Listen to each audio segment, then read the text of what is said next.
राखी जी मैं कहना चाहूंगा कि राम गोपाल वर्मा के इतने कंट्रोवर्शियल स्टेटमेंट को सपोर्ट कर रहे हैं, क्या रीजन है, क्यों सपोर्ट कर रहे हैं? देखिए, मैं इसलिए सपोर्ट कर रही हूँ क्योंकि मैं चीख के चिल्ला के थक गई थी कि ये पॉर्न स्टारों को नहीं तवज्जो देनी चाहिए, लेकिन अब हमारे बॉलीवुड के बड़े बड़े सितारे ही उनके साथ काम कर रहे हैं, तो उन्होंने कहीं ना कहीं बॉलीवुड ने उनको अपना लिया है, तो अब हिंदुस्तान को भी सनी लियोनी को अपना लेना चाहिए।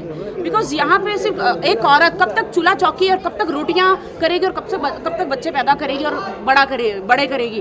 तो अब इनसे सनी लियोनी से हर हिंदुस्तान की औरत को कोचिंग क्लासेस लेनी चाहिए, जो राम गोपाल वर्मा जी ने कहा है कि ह्यूमन सॉसेजेस के बारे में। तो आपको भी उनसे सिंपैथी, हमदर्दी है सनी लियोनी का जो पास हिस्ट्री है उसको लेके?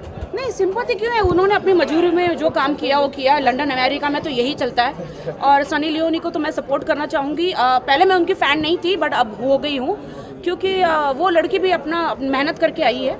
अब क्या हमने अलग मेहनत करी, उन्होंने एक अलग मेहनत करी, वो बात अलग है। हम बहुत अलग मेहनत चप्पल घिस के आए मेहनत करके।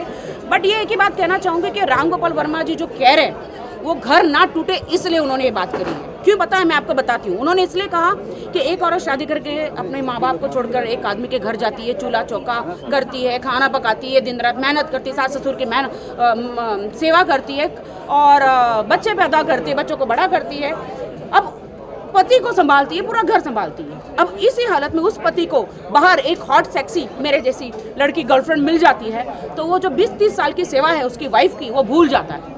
तो कौन ज़्यादा पावरफुल हुआ?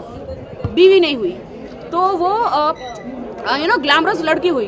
तो इसीलिए राम गोपाल वर्मा जी ने कहा है, मैं आई सपोर्टिंग यू राम गोपाल वर्मा जी, कि बिल्कुल हर हिंदुस्तान की औरत को सनी लियोनी जैसा होना चाहिए, और मैं भी कोशिश कर रही हूँ। और प्रोफेशनल लाइफ में चल कर